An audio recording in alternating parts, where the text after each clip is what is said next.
Hi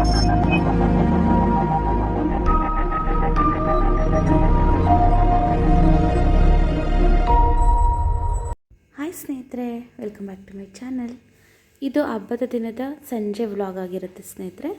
ಹಬ್ಬದ ದಿನದ ವ್ಲಾಗನ್ನು ನಿಮ್ಮ ಜೊತೆ ನಾನು ಹಿಂದಿನ ವಿಡಿಯೋದಲ್ಲಿ ಶೇರ್ ಮಾಡಿದ್ದೆ. ಸೊ ಅದರ ಕಂಟಿನ್ಯೂಷನ್ ವಿಡಿಯೋ ಆಗುತ್ತೆ. ಸೊ ವಿಡಿಯೋ ದೊಡ್ಡದಾಗುತ್ತೆ ಅನ್ನೋ ಕಾರಣಕ್ಕೆ ಎರಡು ವಿಡಿಯೋ ಆಗಿ ಮಾಡಿ ಹಾಕ್ತಾಯಿದ್ದೀನಿ. ಸೊ ಸಾಯಂಕಾಲ ಈಗ ಒಂದು 5:15 ಆಗಿದೆ ಟೈಮು. ಸೊ ಈಗ ನಾನು ದೇವಸ್ಥಾನಕ್ಕೆ ಹೊರಡ್ತಾ ಇದ್ದೀನಿ. ಸೊ ನಾನಂತೂ ಸೀರೆ ಉಡೋದು ತುಂಬಾ ರೇರ್ ಆಗಿಬಿಟ್ಟಿದೆ ಇತ್ತೀಚೆಗಂತೂ. ಸೊ ಈ ಒಂದು ಸೀರೆನ ವರಮಹಾಲಕ್ಷ್ಮಿ ಹಬ್ಬಕ್ಕೆ ತೊಗೊಂಡಿದ್ದು. ಒಂದೇ ಒಂದು ಸಲ ಮದುವೆಗೆ ಹುಟ್ಟಿದೆ ಅಷ್ಟೇ. ಸೊ ಇವತ್ತೇನೋ ಈ ದೇವಸ್ಥಾನಕ್ಕೆ ಹೋಗ್ತಿದ್ದೀನಲ್ಲ, ಸರಿ ಉಟ್ಕೊಳ್ಳೋಣ ಅನ್ನಿಸ್ತು. ಸೊ ಉಟ್ಕೊಂಡೆ. ತುಂಬ ಚೆನ್ನಾಗಿ ಕೂರುತ್ತೆ, ಕಂಫರ್ಟಬಲ್ ಆಗಿದೆ, ತುಂಬ ಸಾಫ್ಟಾಗಿದೆ ಸ್ಯಾರಿ ಅಂತೂ. ನೋಡೋದಕ್ಕೆ ಒಂಥರ ಗ್ರ್ಯಾಂಡ್ ಲುಕ್ ಕೊಡುತ್ತೆ, ರೇಷ್ಮೆ ಸ್ಯಾರಿ ಲುಕ್ ಕೊಡುತ್ತೆ. ಬಟ್ ಇದು ರೇಷ್ಮೆ ಸ್ಯಾರಿ ಅಲ್ಲ. ಸೊ ರೇಷ್ಮೆ ಸ್ಯಾರಿ ನೋಡೋ ಥರ ಅನಿಸುತ್ತೆ ನೋಡಿದಾಗ. ತುಂಬ ಚೆನ್ನಾಗಿ ಕಂಫರ್ಟಬಲಾಗಿ ಚೆನ್ನಾಗಿ ಬೇಗ ಕ್ವಿಕ್ಕಾಗಿ ಇದನ್ನು ವೇರ್ ಮಾಡ್ಬೋದು. ಸೊ ಈಗ ನಾನು ಸ್ಯಾರಿ ವೇರ್ ಮಾಡಿ ಸ್ವಲ್ಪ ಕ್ರೀಮ್ ಹಾಕೋತಾ ಇದ್ದೀನಿ ಅಷ್ಟೇ. ನಾನು ಫೌಂಡೇಶನ್, ಹೈಲೈನರ್, ಕಾಜಲ್ ಈ ಥರದ್ದು ಯಾವುದು ಹಾಕೋದೇ ಇಲ್ಲ ನಾನು. ಸುಮ್ಮನೆ ಒಂದು ಕ್ರೀಮು ಮತ್ತು ಒಂದು ಮಾಯ್ಶ್ಚರೈಸರ್ ಕ್ರೀಮ್ ಮತ್ತು ಹಾಗೆ ಸ್ವಲ್ಪ ಪೌಡರು, ಒಂದು ಬಿಂದಿ, ಇಷ್ಟು ನಾನು ಸಿಂಪಲ್ ಮೇಕಪ್ ಹಾಕಿದ್ರೆ ಒಂದು ಸ್ವಲ್ಪ ಲೈಟಾಗಿ ಲಿಪ್ಸ್ಟಿಕ್ ಹಾಕ್ತೀನಿ ಅಷ್ಟೇ. ಅಂಥ ಮೇಕಪ್ ಐಟಮ್ಸ್ ನಾನು ತೊಗೊಳ್ಳೋದು ಇಲ್ಲ, ಅಷ್ಟೊಂದು ಮೇಕಪ್ ಮಾಡೋದು ಇಲ್ಲ ಸ್ನೇಹಿತರೆ ನಾನು. ಸೊ ಹಾಗಾಗಿ ನಾನು ಅಷ್ಟೊಂದು ಡೀಟೇಲಾಗಿ ತೋರಿಸ್ತಾ ಇಲ್ಲ. ನೀವು ನೋಡ್ತಾ ಇರ್ಬೋದು. ನಾನು ಮೊದಲಿಗೆ ಪಾಂಡ್ಸ್ ಮಾಯ್ಶ್ಚರೈಸರ್ ಹಾಕೋತೀನಿ. ಅದ್ರ ಮೇಲೆ ಕೇಸರ ಹಿಮಾಲಯ ಕ್ರೀಮ್ ಹಾಕ್ತೀನಿ. ಅದ್ರ ಮೇಲೆ ಜಸ್ಟ್ ಲೂಸ್ ಪೌಡರ್ ಅಷ್ಟೇ, ಅಥವಾ ರೋಸ್ ಪೌಡರ್, ಇವೆರಡರಲ್ಲಿ ಯಾವುದಾದ್ರೂ ಒಂದು ಹಾಕ್ತೀನಿ. ಹಾಕಿದಾದ ನಂತರ ಜಸ್ಟ್ ಒಂದೇ ಒಂದು ಕಾಜಲ್ ಹಾಕ್ಕೊತೀನಿ ಅಷ್ಟೇ. ಇನ್ನೇನೇ ಐಲೈನರು, ಬ್ಲಷು ಆ ಥರದ್ದನ್ನೆಲ್ಲ ಯಾವುದು ಯೂಸ್ ಮಾಡಲ್ಲ ನಾನು. ಸ್ವಲ್ಪ ಲೈಟಾಗಿ ಸ್ವಲ್ಪ ಲಿಪ್ಸ್ಟಿಕ್ ಹಾಕ್ಕೊತೀನಿ.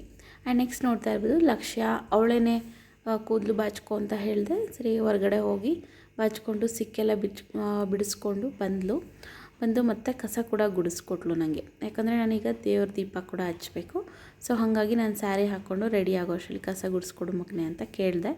ಸೊ ಗುಡಿಸ್ಕೊಟ್ಟು ಮತ್ತು ಅವಳು ಕೂಡ ರೆಡಿ ಆಗ್ತಿದ್ದಾಳೆ ನೋಡ್ಬೋದು. ಅವಳು ಕೂಡ ಇಂಡಿಪೆಂಡೆಂಟಾಗಿ ಅವಳೇ ರೆಡಿ ಆಗ್ತಾಳೆ. ನಾನು ರೆಡಿ ಮಾಡಬೇಕು ಅನ್ನೋ ಅವಶ್ಯಕತೆ ಏನಿಲ್ಲ. ಯಾವಾಗಲಾದರೂ ಒಂದು ಸಲ ಅಷ್ಟೇ ರೆಡಿ ಮಾಡಮ್ಮ ನನ್ನ ಅಂತ ಕೇಳ್ತಾಳೆ. ಬಟ್ ಈಗ ಜಸ್ಟ್ ಒಂದು ಕ್ಲಚ್ ಹಾಕ್ಕೊಂಡಿದ್ದಾಳೆ ಅಷ್ಟೇ ಅವಳಿಗೆ ಬೇರೆ ಡ್ರೆಸ್ ಹಾಕಿದ್ದೆ ಬೆಳಗ್ಗೆ, ನೀವು ನೋಡಿರ್ಬೋದು.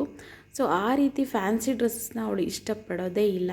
ಸೊ ನನಗೆ ಈ ಥರ ಕ್ಯಾಶುವಲ್ ವೇರ್ ಕೊಡು, ನನಗೆ ಸಾಕು ಅಂತ ಹೇಳಿದ್ಲು. ಈ ಥರ ಬಟ್ಟೆ ಹಾಕ್ಕೊಳ್ಳೋಕ್ಕೆ ಕಾರಣ ಏನು ಅಂತ ನೆಕ್ಸ್ಟ್ ನಾನು ಹೇಳ್ತೀನಿ. ಎಷ್ಟು ತಲೆ ಓಡಿಸ್ತಾರೆ ಮಕ್ಕಳು ಅಂದರೆ ನನಗೆ ಗೊತ್ತೇ ಆಗಲಿಲ್ಲ ಈ ಒಂದು ಸ್ಕೆಚ್ ಹಾಕ್ಕೊಂಡಿದ್ದಾಳೆ ಇವಳು ಅನ್ನೋದು ನಂಗೆ ಗೊತ್ತಾಗಲಿಲ್ಲ.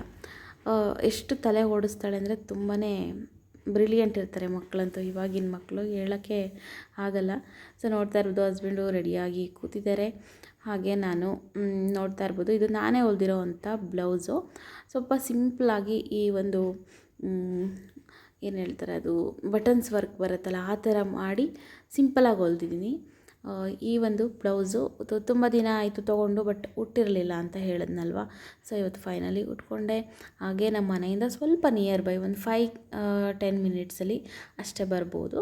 ಸೊ ಇಲ್ಲಿ ಬಂದರೆ ತುಂಬ ಜನ ನಿಂತ್ಬಿಟ್ಟಿದ್ದಾರೆ. ತುಂಬ ದೊಡ್ಡ ಕ್ಯೂ ಇತ್ತು ಅಂತ ಹೇಳ್ಬೋದು. ಅಷ್ಟು ಜನ ಬೇಗ ಮೂವ್ ಆಗಿ ಬರ್ತಾಯಿದ್ರೆ ತುಂಬ ಬೇಗನೆ ದರ್ಶನ ಆಗ್ಬಿಡ್ತಿತ್ತೇನೋ. ಇನ್ನೂ ದೇವಸ್ಥಾನ ಓಪನ್ ಮಾಡಿರಲಿಲ್ಲ. ಅಭಿಷೇಕ ಎಲ್ಲ ಮಾಡಬೇಕಲ್ವ ಅವರು ಕೂಡ. ಸೊ ಕ್ಲೋಸೇ ಮಾಡಿದರು. ನಾವು ಬಂದು ಮಾಮೂಲಿ ಲೈನಲ್ಲಿ ನಿಂತ್ಕೊಂಡಿದ್ದು ಆದ ನಂತರ ತುಂಬ ಹೊತ್ತು ಆದಮೇಲೆ ಓಪನ್ ಮಾಡಿದ್ರು ಅಂತ ಹೇಳ್ಬೋದು. ಸೊ ನೋಡ್ತಾ ಇರ್ಬೋದು, ತುಂಬ ಚೆನ್ನಾಗಿ ಲೈಟಿಂಗ್ಸ್ ಎಲ್ಲ ಮಾಡಿದರು, ತುಂಬ ಚೆನ್ನಾಗಿತ್ತು ಅಂತ. ಅಲ್ಲಿ ಭರತನಾಟ್ಯ ಇದು ನಡೀತಾಯಿತ್ತು, ಫಂಕ್ಷನ್ ಕೂಡ ನಡೀತಾಯಿತ್ತು, ತುಂಬ ಚೆನ್ನಾಗಿತ್ತು.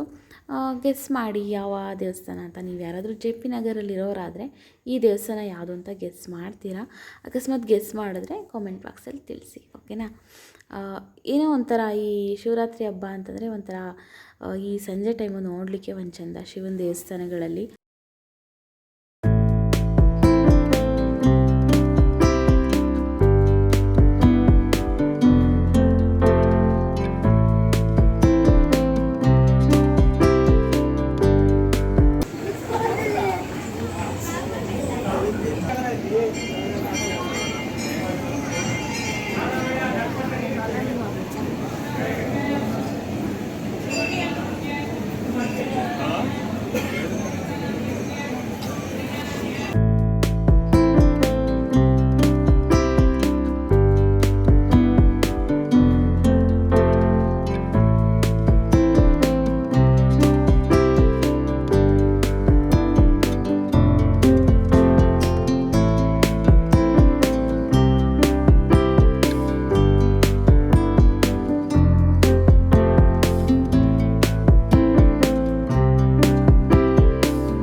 forward, ask him, he will keep quiet.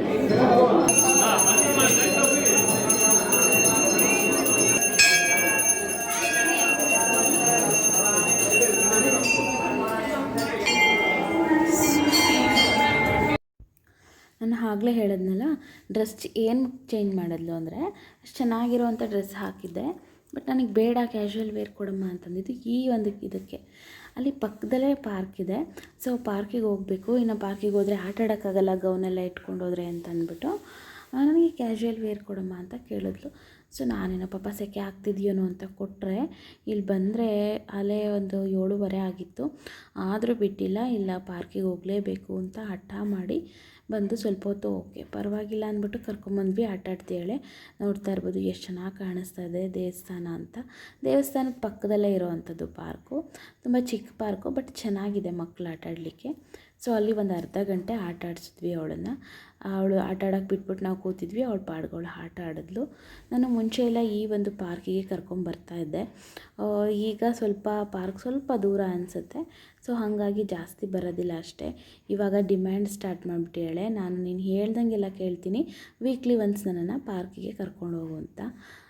ನೋಡೋಣ ಆಯಿತು ಅಂತ ಹೇಳಿದ್ದೀನಿ. ಸೊ ನೋಡಿ ತುಂಬ ಖುಷಿಪಟ್ಲು, ತುಂಬ ಚೆನ್ನಾಗಿ ಆಟ ಆಡಿದ್ಲು ಒಂದು 1/2 hour. ಈ ರೀತಿ ಕೊರೋನಾ ಬಂದಮೇಲೆ ಸ್ವಲ್ಪ ಪಾರ್ಕು ಇದನ್ನೆಲ್ಲ ಸ್ವಲ್ಪ ಕಡಿಮೆ ಮಾಡಿಬಿಟ್ಟಿದ್ದೀನಿ ನಾನು ಅವಳಿಗೆ. ಸೊ ಕೊರೋನಾಕ್ಕೂ ಮುಂಚೆ ತುಂಬ ಸಲ ನಾವು ಪಾರ್ಕ್ಗೆ ಹೋಗ್ತಾ ಇದ್ವಿ. ಹಾಯ್ ಸ್ನೇಹಿತರೆ, welcome back to my channel.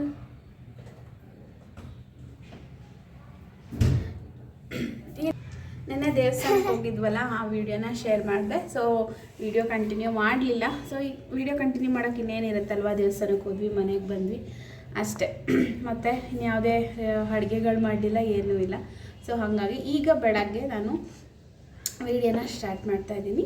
So ಈ ವಿಡಿಯೋ ಕಂಟಿನ್ಯೂ ಆಗುತ್ತೆ. ಈಗ ಬೆಳಗ್ಗೆ ನಾನು ತಿಂಡಿಗೆ ಖಾರ ಪೊಂಗಲ್ ಬೇಕಂತೆ ಲಕ್ಷ್ಮಿಗೆ. ನೆನ್ನೆ ತಿಳಿ ಸಾಂಬಾರು ಮಾಡಿದ್ದೆ, ತುಂಬ ಚೆನ್ನಾಗಿತ್ತು ತಿಳಿ ಸಾಂಬಾರು. ಸೊ ಇನ್ನೂ ರೈಸ್ ಇದೆ, ಸೊ ಅದನ್ನು ತಿನ್ಕೊಳ್ಳೋಣ. ನಾನು ಅವಳಿಗೆ ಮಾತ್ರ ಬಿಸಿದು ಸ್ವಲ್ಪ ಖಾರ ಪೊಂಗಲ್ ಮಾಡ್ಕೊಳ್ಳೋಣ ಅಂದ್ಬಿಟ್ಟು ಖಾರ ಪೊಂಗಲ್ ಮಾಡ್ತಾಯಿದ್ದೀನಿ. ಸೊ ಖಾರ ಪೊಂಗಲ್ ರೆಸಿಪಿನ ಎಷ್ಟೋ ಸಲ ಶೇರ್ ಮಾಡಿದ್ದೀನಿ, ಸೊ ಹಾಗಾಗಿ ನಾನು ಯಾವುದೇ ರೆಸಿಪಿ ಶೇರ್ ಮಾಡ್ತಾಯಿಲ್ಲ, ಸುಮ್ಮನೆ ಹಾಗೆ ಇವತ್ತಿನ ಡೇ ಹೇಗೆ ಹೋಗುತ್ತೆ ಅಂತ ನೋಡ್ಕೊ. ಈ ಹಬ್ಬಗಳ ಟೈಮಲ್ಲಿ ಏನೇ ಮಾಡಿದ್ರು ಸ್ವಲ್ಪ ಮಿಗುತ್ತೆ ಊಟ. ಸೊ ರೈಸ್ ಸ್ವಲ್ಪ ಮಿಕ್ಕಿತ್ತು, ನಾನು ಸ್ವಲ್ಪ ಡಯಟಲ್ಲಿದ್ದೀನಿ, ಆದರೂ ಪರವಾಗಿಲ್ಲ, ಸುಮ್ಮನೆ ವೇಸ್ಟ್ ಆಗುತ್ತೆ. ಹಸ್ಬೆಂಡ್ ಬಂದು ನೈಟ್ ಶಿಫ್ಟ್ ಹೋದರೂ ಅವರು ಕಂಟಿನ್ಯೂ ಮಾಡ್ತಾಯಿದ್ರು ಡ್ಯೂಟಿನ, ಅವರು ಕೂಡ ಬರಲಿಲ್ಲ. ಸೊ ಹಾಗಾಗಿ ಆ ರೈಸ್ನ ಸ್ವಲ್ಪ ಒಗ್ಗರಣೆ ಮಾಡ್ಕೊಂಡು ತಿನ್ನೋಣ ಅಂತ ನಾನು ಅಂದ್ಕೊಂಡೆ. ಹಂಗೆ ಲಕ್ಷ್ಮಿಗೆ ಸ್ವಲ್ಪ ನಾವು ಜಾಸ್ತಿ ಈ ಥರ ತಂಗ್ಳದೆಲ್ಲ ಕೊಡೋದಿಲ್ಲ, ಸೊ ಅವಳಿಗೋಸ್ಕರ ನಾನೀಗ ಖಾರ ಪೊಂಗಲ್ ಮಾಡ್ತಾಯಿದ್ದೀನಿ. ಅವಳು ಕೇಳಿದ್ಲು, ನಂಗೆ ತುಂಬ ಇಷ್ಟಪ್ಪ ಖಾರ ಪೊಂಗಲು ಮಾಡಿಕೊಡಿ ಮಮ್ಮಿ ಅಂತ. ಸೊ ಖಾರ ಪೊಂಗಲ್ ಮಾಡಿದ್ದೀನಿ, ತುಂಬಾ ಚೆನ್ನಾಗಿತ್ತು. ಮೊಸರು ಬಜ್ಜಿಯೊಂದಿಗೆ ಅವಳಿಗೆ ಕೊಟ್ಟಿದ್ದೀನಿ, ಅವಳು ತಿಂದಳು, ನಾನು ಕೂಡ ಸ್ವಲ್ಪ ತಿಂದೆ ಅಂತ ಹೇಳ್ಬೋದು.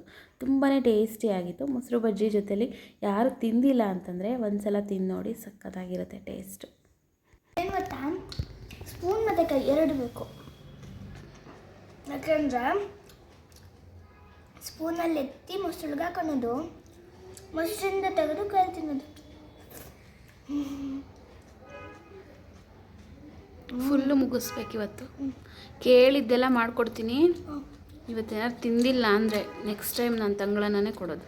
ಓಕೆ, ಇವತ್ತು ಫುಲ್ ಖಾಲಿ ಮಾಡಿದ್ರೆ ಸರಿ. ಸೂಪರ್ ಆಗಿದೆ. ಅಯ್ಯೋ, ಯಾರೇ ಈ ಥರ ತಿನ್ನೋದು ಕಲಿಸಿದ್ದು ನಿಂಗೆ? ನಾನು. ಯಪ್ಪ ವಿಚಿತ್ರ. ಈ ಚೈನೀಸ್ ತಿಂದಂಗೂ ಅಲ್ಲ, ಇತ್ತಾಗ ನಮ್ಮ ಇಂಡಿಯನ್ಸ್ ತಿಂದಂಗೂ ಅಲ್ಲ. ಎಡಗೈಲಿ ಸ್ಪೂನು, ಬಲಗೈಲಿ ಕೈ, ಬಲಗೈ ಎಡಗೈಲಿ ಸ್ಪೂನಲ್ಲಿ ಹಿಂಗೆ ಅನ್ನೋದು, ಬಲಗೈಲಿ ಊಟ ಮಾಡೋದು. ಕೈ ತಿನ್ನೋಕೆ ಇಷ್ಟ. ಈರುಳ್ಳಿ ಜಾಸ್ತಿ ಈರುಳ್ಳಿ ಬಂದ್ಬಿಡ್ತು. ಈರುಳ್ಳಿ ತಿನ್ನಬೇಕು, ಇಮ್ಯುನಿಟಿ ಬರುತ್ತೆ. ನೀರು ಪೊಂಗಲ್. ಯಾವ ನೀರು ಪೊಂಗಲ್ಲು? ನಿನ್ನನ್ನು ವಿಷಲ್ ಎತ್ತು ಅಂತ ಹೇಳಿದ್ನ ನಾನು, ಹೇಳು.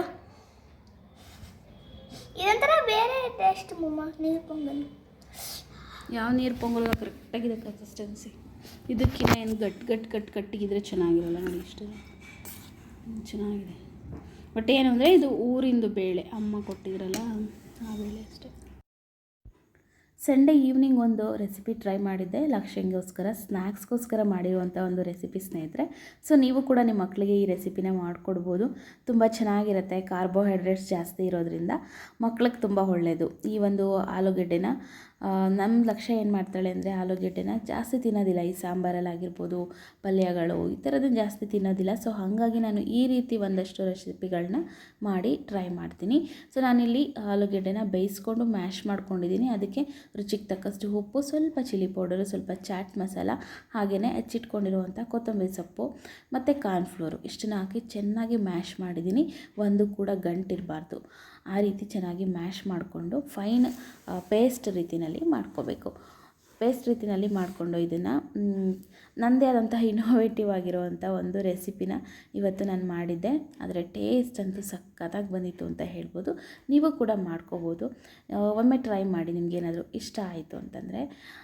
ಈಗ ನೋಡ್ತಾ ಇರ್ಬೋದು, ಅದು ಸ್ವಲ್ಪ ಜಾಸ್ತಿ ಆಗಿದೆ ಪೊಟ್ಯಾಟೊ ಅಂತ ನನಗನ್ನಿಸ್ತು. ಸೊ ಹಾಗಾಗಿ ನಾನೇನು ಮಾಡಿದೆ ಅಂದರೆ ಸ್ವಲ್ಪ ಗೋಧಿ ಹಿಟ್ಟನ್ನು ಹಾಕ್ಕೊಂಡೆ ಬೈಂಡಿಂಗೋಸ್ಕರ. ಕಾರ್ನ್ಫ್ಲೋರ್ ಇದ್ದರೆ ಕಾರ್ನ್ಫ್ಲೋರ್ ಕೂಡ ಹಾಕ್ಕೋಬೋದು, ಬಟ್ ನಾನೀಗ ಗೋಧಿ ಹಿಟ್ಟು ಹಾಕ್ಕೊಂಡಿದ್ದೀನಿ. ಗೋಧಿ ಹಿಟ್ಟು ಹಾಕಿ ಚೆನ್ನಾಗಿ ಇದನ್ನು ನಾದ್ಕೋತೀನಿ. ನಾದ್ಕೊಂಡಿದ್ದಾದ ನಂತರ ನಾನು ಸ್ವಲ್ಪ ಹೊತ್ತು ಇಡಬೇಕಾಗುತ್ತೆ. ಸ್ವಲ್ಪ ಗೋಧಿ ಹಿಟ್ಟಿನ ಜೊತೆ ಈ ಆಲೂಗೆಡ್ಡೆ ಇದೇನಿದೆ ಅದು ಚೆನ್ನಾಗಿ ಬ್ಲೆಂಡ್ ಆಗಬೇಕು. ಅಲ್ಲಿವರೆಗೂ ಚೆನ್ನಾಗಿ ಕಲಿಸ್ಕೊಂಡು ಸ್ವಲ್ಪ ಗಟ್ಟಿಯಾಗೋ ರೀತಿಯಲ್ಲಿ, ಈಗ ನೋಡ್ತಾ ಇರ್ಬೋದು ಚಪಾತಿ ರೀತಿಯಲ್ಲಿ ಲಟ್ಟಿಸ್ಕೊತಾ ಇದ್ದೀನಿ. ಚಪಾತಿ ರೀತಿಯಲ್ಲಿ ಅಂದರೆ ಸ್ವಲ್ಪ ದಪ್ಪವಾಗಿ ಲಟ್ಟಿಸ್ಕೊಳ್ಳಿ, ಯಾಕಂದರೆ ನಾವಿಲ್ಲಿ ಎಣ್ಣೆಗೆ ಹಾಕೋದ್ರಿಂದ ಅದನ್ನು ಎತ್ತಬೇಕಾಗುತ್ತೆ. ತುಂಬ ತೆಳುವಾಗಿ ಲಟ್ಟಿಸ್ಬಿಟ್ರೆ ತೆಗಿಯೋಕ್ಕಾಗೋದಿಲ್ಲ. ಸೊ ಹಾಗಾಗಿ ಸ್ವಲ್ಪ ಗಟ್ಟಿಗೆ ಅಂದರೆ ದಪ್ಪವಾಗಿ ಲಟ್ಟಿಸ್ಕೊಂಡು ಯಾವ ಒಂದು ಶೇಪ್ ಬೇಕೋ ಆ ಶೇಪ್ಗೆ ನೀವು ಇದನ್ನು ಕಟ್ ಮಾಡ್ಕೋಬೋದು. ನಾನಿಲ್ಲಿ ಶೇಪು ಯಾವುದೋ ಒಂದು ಶೇಪು ಒಟ್ಟಾರೆ ಹಾಕಿದ್ರಾಯ್ತು, ನೋಡೋಣ, ಇನ್ನು ಇವತ್ತೇ ಫಸ್ಟ್ ಟೈಮ್ ಮಾಡಿದ್ದು. ಸೊ ಕಟ್ ಮಾಡಿಕೊಂಡೆ. ಕಟ್ ಮಾಡಿ ಈಗ ಕಾದಿರುವಂಥ ಎಣ್ಣೆಯಲ್ಲಿ ಹಾಕಿ ಡೀಪ್ ಫ್ರೈ ಮಾಡ್ಕೋತಾ ಇದ್ದೀನಿ. ಇದನ್ನು ಆದಷ್ಟು ಚೆನ್ನಾಗಿ ಕೆಂಪಾಗೋವರೆಗೂ ಇದನ್ನು ಫ್ರೈ ಮಾಡ್ಕೋಬೇಕು. ಕೆಂಪಾಗೋವರೆಗೂ ಫ್ರೈ ಮಾಡಿದ್ರೆ ತುಂಬ ದಿನಗಳ ಕಾಲ ಇದು ಹಾಗೇ ಇರುತ್ತೆ, ಅಂದರೆ ಕ್ರಿಸ್ಪಿನೆಸ್ ಹಾಗೇ ಇರುತ್ತೆ. ನೀವೇನಾದರೂ ಅರ್ಧ ವೈಟಿಗೆ ಬೇಯಿಸ್ತು ಅಂತಂದರೆ ಆಲೂಗೆಡ್ಡೆ ಹಾಕಿರೋದ್ರಿಂದ ಬೇಗ ಮೆತ್ತಗಾಗುವಂಥ ಚಾನ್ಸಸ್ ಇರುತ್ತೆ. ಸೊ ಅದಕ್ಕೋಸ್ಕರ ನಾನು ಚೆನ್ನಾಗಿ ಕೆಂಪಗೆ ಬೇಯಿಸ್ಕೋಬೇಕು ಅಂತ ಹೇಳಿದ್ದು. ಇದನ್ನು ನಾವೀಗ ಸ್ನ್ಯಾಕ್ಸ್ ರೀತಿಯಲ್ಲೂ ಕೂಡ ಸ್ಕೂಲ್ಗೂ ಕಳಿಸ್ಬೋದು. ಹಾಗೆ ಸಂಜೆ ಹೊತ್ತು ಸ್ಕೂಲಿಂದ ಬಂದಾಗ ಮಕ್ಕಳಿಗೆ ಏನಾದರೂ ಬೇಕು ಅಂದಾಗ ಕೂಡ ಕೊಡ್ಬೋದು. ಇದರಲ್ಲಿ ನಾನು ಆಗಲೇ ಹೇಳಿದಾಗೆ ಕಾರ್ಬೋಹೈಡ್ರೇಟ್ಸ್ ಹೇರಳವಾಗಿರುತ್ತೆ. ಮಕ್ಕಳನ್ನ ಏನಾದರೂ ನೀವು ಸಣ್ಣ ಇದ್ದಾರೆ, ದಪ್ಪ ಆಗಬೇಕು ಮಕ್ಕಳು ಅಂದರೆ ಆದಷ್ಟು ಪೊಟ್ಯಾಟೋನ ಕೊಡಬೇಕು. ಪೊಟ್ಯಾಟೋನಲ್ಲಿ ಆದಷ್ಟು ಜಾಸ್ತಿ ಕಾರ್ಬೋಹೈಡ್ರೇಟ್ಸ್ ಇರೋದ್ರಿಂದ ತುಂಬ ಚೆನ್ನಾಗಿ ಸ್ವಲ್ಪ ಒಂದೊಳ್ಳೆ ಮಸಲ್ ಸ್ವಲ್ಪ ಬಿಲ್ಡ್ ಆಗುತ್ತೆ, ಮತ್ತು ಸ್ವಲ್ಪ ವೆಯ್ಟ್ ಗೈನ್ ಆಗ್ತಾರೆ ಅಂತ ಹೇಳ್ಬೋದು. ಸೊ ನಾನು ಕೆಲವೊಂದಷ್ಟು ರೆಸಿಪಿಗಳನ್ನ ಹೀಗೆ ಮಾಡಿ ತಿನ್ನಿಸ್ತಾ ಇದ್ದೀನಿ. ನೋಡೋಣ ಲಕ್ಷ್ಯ ಯಾವಾಗ ದಪ್ಪ ಆಗ್ತಾಳೋ ನಂಗೆ ಗೊತ್ತಿಲ್ಲ. ನಾನಂತೂ ಈ ರೀತಿ ನನ್ನದೇ ಆದಂಥ ಓನ್ ರೆಸಿಪಿಗಳನ್ನ ಆವಾಗವಾಗ ಟ್ರೈ ಮಾಡ್ತಾ ಇರ್ತೀನಿ. ನಿಮ್ಮ ಜೊತೆನೂ ಕೂಡ ಶೇರ್ ಮಾಡ್ತಾ ಇರ್ತೀನಿ. ನೀವು ಕೂಡ ಒಮ್ಮೆ ಟ್ರೈ ಮಾಡೋದ್ರಲ್ಲಿ ತಪ್ಪೇನಿಲ್ಲ. ನಮ್ಮದೇ ಆದಂಥ ರೆಸಿಪಿಗಳನ್ನ ಟ್ರೈ ಮಾಡಬೇಕು. ಟ್ರೈ ಮಾಡಿದಾದ ನಂತರ ಅದರಲ್ಲಿ ಸಕ್ಸಸ್ ಸಿಗುತ್ತಲ್ಲ, ಆಗಾಗೋ ಖುಷಿ ತುಂಬಾ ಚೆನ್ನಾಗಿರುತ್ತೆ. ಮಕ್ಕಳ ಮೇಲೆ ನಾವು ಅದನ್ನು ಪ್ರಯೋಗ ಮಾಡ್ತೀವಿ, ಬಟ್ ಮಕ್ಕಳು ತುಂಬ ಖುಷಿ ಪಡ್ತಾರೆ. ತುಂಬ ಚೆನ್ನಾಗಿದೆ ಮಮ್ಮಿ ಅಂತ ತಿಂದಳು. ತುಂಬ ಕ್ರಿಸ್ಪಿ ಆಗಿತ್ತು. ನಾನು ಅವಳಿಗೆ ಇವತ್ತು ಕೆಚಪ್ ಜೊತೆ ಈ ಒಂದು ಸ್ನ್ಯಾಕ್ಸನ್ನು ಕೊಟ್ಟಿದ್ದೆ. ಸಂಡೇ ಆಗಿರೋದ್ರಿಂದ ಏನಾದರೂ ಬೇಕು ಅಂತ ಕೇಳ್ತಾ ಇರ್ತಾರೆ ಮಕ್ಕಳು. ಸೊ ಆ ಒಂದು ಟೈಮಲ್ಲಿ ನಾವು ಆರಾಮಾಗಿ ಈಸಿಯಾಗಿ 1-2 ಆಲೂಗೆಡ್ಡೆ ಇದ್ದರೆ ಸಾಕು, ಈ ಒಂದು ಸ್ನ್ಯಾಕ್ಸನ್ನು ಮಾಡಿ ಕೊಡ್ಬೋದು.